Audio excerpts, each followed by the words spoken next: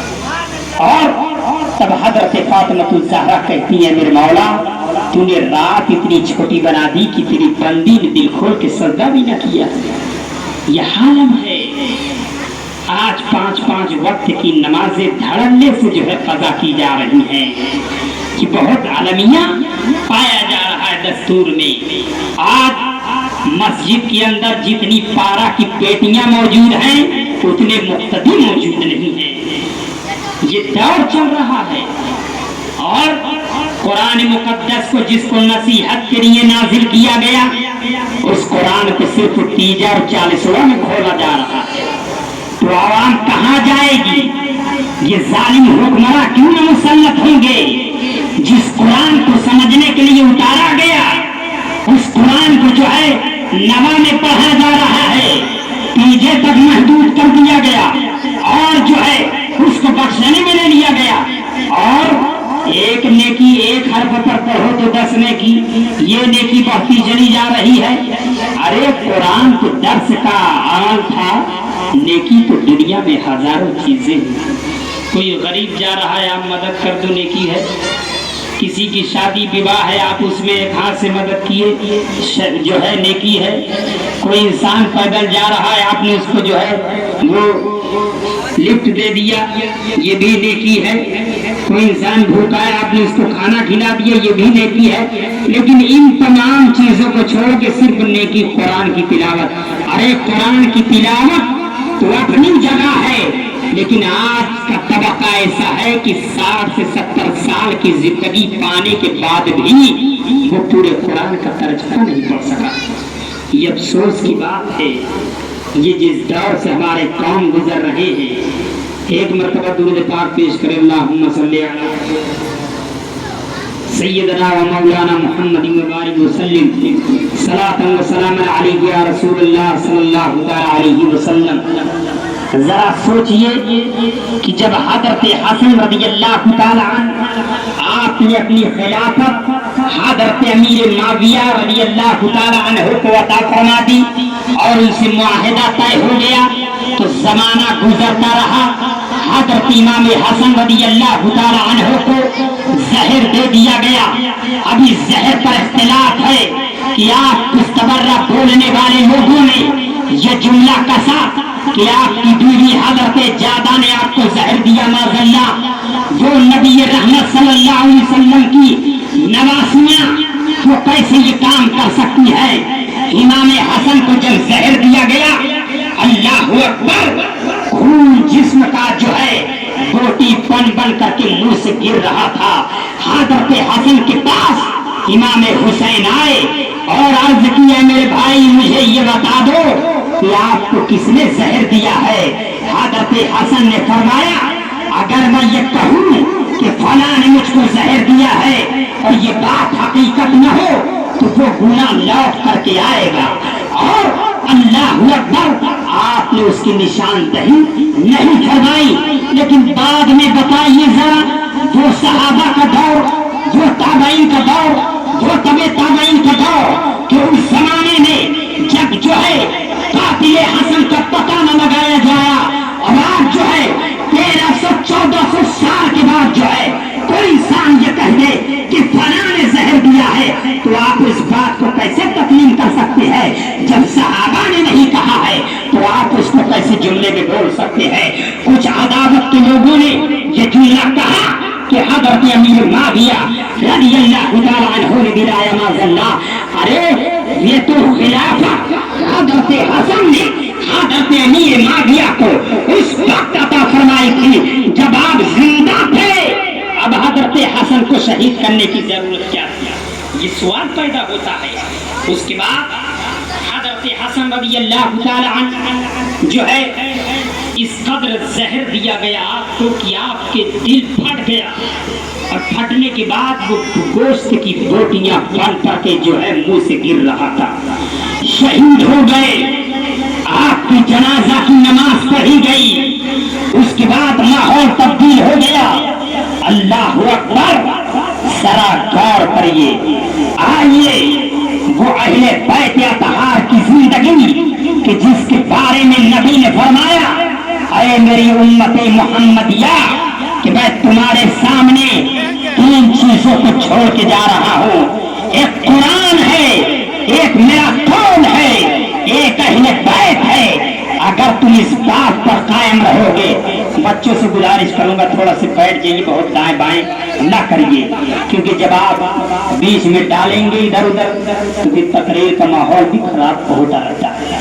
اور کیونکہ یہ سب باتیں سمجھنے کی ہیں، ہم ایک ایک چیز مطالعہ کر کے آپ کو بتاتے ہیں۔ ایسا نہیں ہے کہ ہم بہت زمانے سے ہم تقریر کر رہے ہیں تو مطالعہ نہیں کریں گے، مطالعہ کی ہماری عادت ہے الحمدللہ۔ اور ارشاد فرماتے ہیں کہ حضرت امام حسین رضی اللہ تعالیٰ عنہ نے جنازہ و تدفین کر دیا گیا۔ یہ وہ اہل بیت کے مناقب ہیں۔ حضرت حسن کی نہ جانے کتنی اولادیں مدینہ کی سرزمین پر تھے، لیکن حالات پیچیدہ ہو گئے، پورے مکہ اور چاروں طرف حالات خزاں کے بدل گئے، اور ہر ایک انسان اپنے آپ کو بادشاہ تسلیم کرنے لگا۔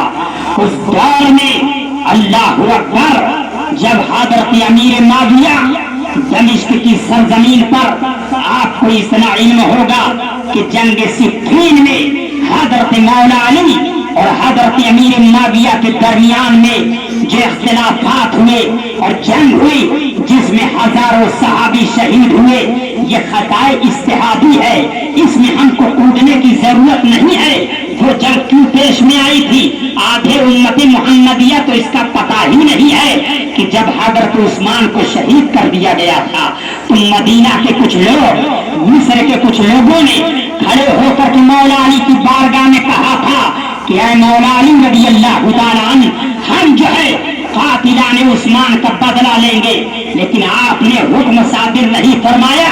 تو حضرت علی کے بغاوت پر لوگ کھڑے ہو گئے، اور اسی وجودیت میں حضرت امیر معاویہ نے بھی یہی جملہ کہا۔ حضرت عقیل جو حضرت علی کے بھائی تھے، وہ جو ہے وہ بھی اللہ اکبر، انہوں نے بھی کہا کہ ہم قاتل عثمان کا بدلہ لیں گے، اور حضرت علی نے ان کو بھی نکار دیا، وہ فوراً دمشق چلے گئے۔ اسی وجودیت پہ حضرت مولا علی اور حضرت امیر معاویہ پر جو ہے جنگ چھڑ گئی۔ یہ خطا اجتہادی ہے، جس طرح حضرت عائشہ حضرت عمر میں ہوئی، اور یہ جو باغ فتح کا مسئلہ ہے، آئے گا وقت ابھی تو میں آپ کے سامنے اس کا ذکر کر دوں گا تاکہ آدمی شک و شبہات میں نہ رہے۔ یہ قوم کو جو دیا جا رہا ہے، جو پروسا جا رہا ہے، خلافات کے واقعات، فلا فلا کے واقعات، آج یہ قوم حضرت امیر معاویہ کی گستاخ پیدا ہو رہی ہے۔ کوئی یہ رابعہ اولیاء کا ثانیہ کا پڑھا بچہ جس کو دین کی ایک دو کتابیں پڑھی، وہ حضرت امیر معاویہ پہ تبرہ بول رہا ہے۔ اللہ اکبر، حضرت عبداللہ ابن مبارک جو بڑے امام اعظم کے شاگردوں میں سے تھے، ان سے کہا گیا کہ حضرت عمر بن عبدالعزیز افضل ہے یا حضرت امیر معاویہ افضل ہے؟ تو اس وقت حضرت عبداللہ ابن مبارک نے یہ جملہ کہا تھا کہ حضرت امیر معاویہ رضی اللہ تعالیٰ عنہ کی عظمت و شان یہ ہے کہ جنہوں نے رسول اللہ کے ساتھ جنگیں لڑی ہے، ان کے گھوڑے کے ناک میں جو دھول آئی ہے اس سے بھی افضل جو ہے کوئی حضرت عمر بن عبدالعزیز بھی نہیں ہے۔ سوچئے ذرا، وہ کاتب وحی جو رسول اللہ کی قرآن کو لکھا کرتے تھے، اور وہ حضرت امیر معاویہ جو خلافت کے مراحل میں سب سے زیادہ آپ افضل والا قرار دیے جا رہے تھے، آج ان پر تبرہ بولا جا رہا ہے۔ یہ فلا فلا کی جملہ بولے گئے، وہ 1 لاکھ حدیثیں گڑھی گئیں، 40 ہزار حدیثیں گڑھی گئیں، جس کے اندر یہ بتایا گیا کہ رسول اللہ صلی اللہ علیہ وسلم جو ہے جلوہ فراز تھے، حضرت امیر معاویہ سامنے سے گزرے تو آپ کے کندھے پر یزید تھا، تو رسول اللہ نے فرمایا کہ دیکھو جنتی باپ کے کاندھے پر جہنمی بیٹھا بیٹھا ہے معذ اللہ۔ ارے یہ کہاں سے جملہ لے کر کے آئے ہو تم؟ یزید کی پیدائش نبی نے فرمایا کہ میری امت کو میری سنت کو تبدیل کرنے والا بنی امیہ کا ایک لونڈا ہوگا۔ 15 سال کے بعد یہ پیدا ہوا یزید۔ یہ امام حسین سے عمر میں بہت چھوٹا تھا، رسول اللہ کی انتقال پردہ فرمانے کے بعد وہ پیدا ہوا، اور جملہ بولا جا رہا ہے کہ نبی نے فرمایا کہ جو ہے جنتی باپ کے کاندھے پر جہنمی بیٹا۔ کہاں سے جملہ لایا جا رہا ہے؟ کون سی کتابیں کھولی جا رہی ہیں نبی اللہ جو بلاغہ کی طرح؟ اور اس کے بعد حضرت حسن کی شہادت کے بعد دمشق پر حکمرانی کے ساتھ پورے مدینہ، مکہ، شام تمام پر حکمرانی حضرت امیر معاویہ کی۔ دور پنہا ہے، اس دور میں صحابہ کرام کو دلوں میں اہل بیت اطہار کی محبت اس قدر تھی کہ حضرت خاتم الولایہ حضرت شیخ اکبر محی الدین ابن عربی ارشاد فرماتے ہیں کہ میں ایک وقت حج کے ارادے سے چلا، اور چلنے کے بعد میں 500 دینار لے کر کے بازار میں نکلا کہ کچھ مال لے لوں اور حج کے لیے روانہ ہو جاؤں۔ اس کے بعد وہ چلے تو دیکھا کہ ایک سید زادی عورت آئی، اور آنے کے بعد اس نے کہا کہ ہم بہت تنگ دست ہیں، کھانے کو پانی نہیں ہے، پینے کو پانی نہیں ہے، کھانے کو کھانا نہیں ہے، تو آپ نے جو ہے وہ 500 دینار ان کو عطا فرما دیے۔ جب حاجی حج کر کے واپس آ گئے، حضرت شیخ اکبر محی الدین ابن العربی جو ہے عام موجود تھے بغداد کی سرزمین پر، تمام حاجی آئے تو حضرت ابن العربی نے کہا کہ چلیں ہم حاجیوں سے ملاقات کرنے کہ وہ حج پر مبارکباد ان کو دے دیا جائے، لیکن جب انہوں نے میرا چہرہ دیکھا تو وہ الٹا مجھ کو مبارکباد دے رہے تھے، اور میں نے کہا یہ کیا معاملہ ہے؟ تو اللہ اکبر، جب وہ سوئے تو اللہ کے رسول حضرت شیخ اکبر کے جو ہے غلام نے ارشاد فرمایا، اے محی الدین ابن عربی، تم جو ہے میری نواسی کو 500 دینار دیے، اس نے فاقہ کشی کو دور کیا، میں نے رسول اللہ نے تمہاری شکل میں قیامت تک کے لیے ایک فرشتہ جو ہے حرم کی سرزمین پر کر دیا، وہ قیامت تک آپ کے نام کا حج کرتا رہے گا۔ یہ ادب کون دیا ہے اہل بیت کا؟ امام احمد رضا کے دل میں ادب کیسا تھا کہ پالکی سے جا رہے تھے، سید کی خوشبو پا کے پالکی سے اتر گئے۔ یہ محبت کہاں سے ملے گی؟ حضرت اختصار میں بتا دوں، حضرت حسن رضی اللہ تعالیٰ عنہ کی شہادت کے بعد جب حضرت امیر معاویہ رضی اللہ تعالیٰ عنہ کی حکمرانی چل پڑی، جب آپ دمشق کی سرزمین پر بیمار ہوئے، اور اس عالم میں آپ دیکھیے جب آپ بیمار پڑے تو آپ نے اپنے بیٹے یزید کو بلایا، اور بلانے کے بعد یہ کہا، اس وقت اس کی فیاشی، بے حیائی، وہ پلید و ناہنجار جس نے صحابہ کی داڑیاں نچوالی تھی، وہ یزید جو ماں سے نکاح کو جائز سمجھتا تھا، وہ یزید جو بہن سے نکاح کو جائز سمجھتا تھا، حضرت امیر معاویہ نے بلایا، اے یزید، تو یزید نے یہ کہا کہ اے امیر المومنین، آپ کے بعد خلافت کس کو ملے گی؟ اس وقت یہ نماز بھی پڑھ رہا تھا، روزے بھی رکھ رہا تھا، سب سے بڑا نیک پرہیزگار یہی مانا جا رہا تھا، لیکن عالم یہ ہوا کہ حضرت امیر معاویہ رضی اللہ تعالیٰ عنہ نے فرمایا کہ میرے بعد خلیفہ تو تم ہی بنو گے، لیکن یہ بات لکھ لو، یہ بات لکھ لو۔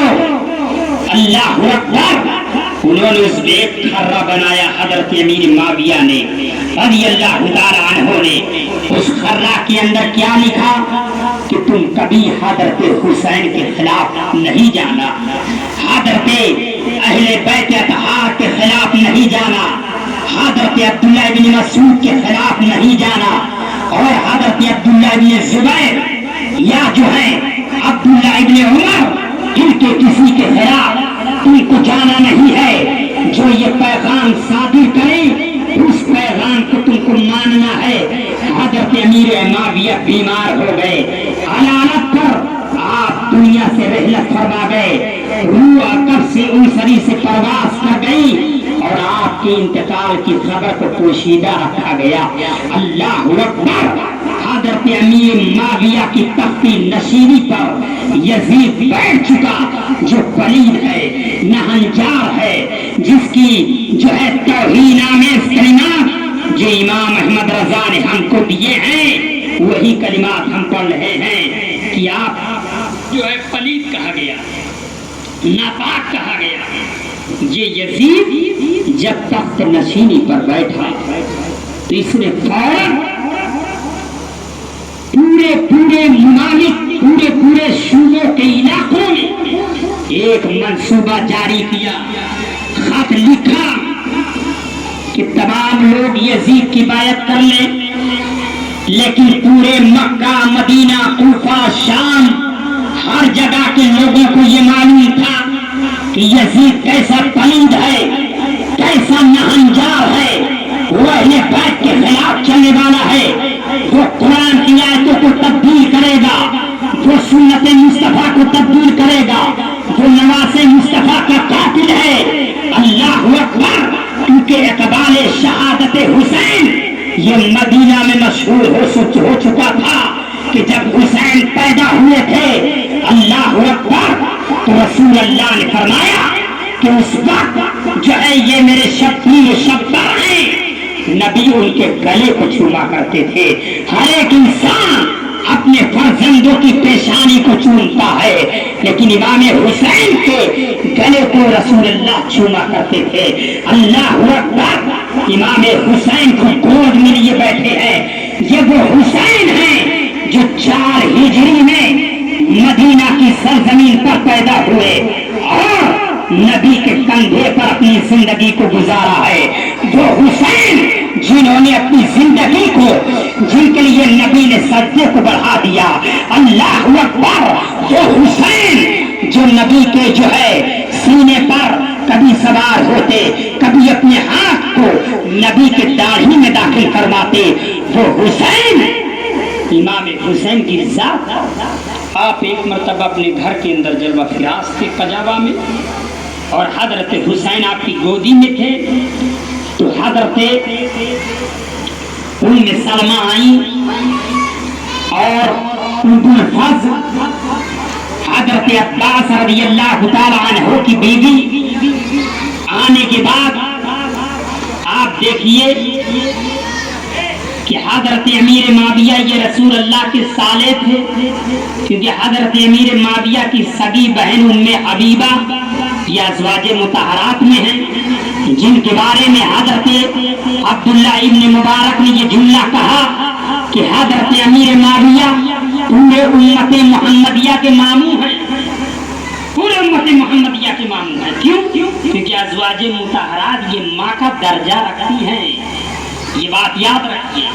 آپ کو کربلا کے منظر تھوڑے سے میں اشارہ دے دوں، پھر کل سے انشاءاللہ شروع ہو جائے گا وہ۔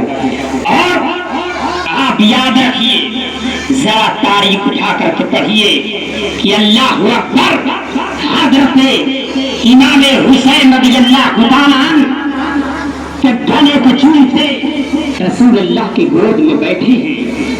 حضرت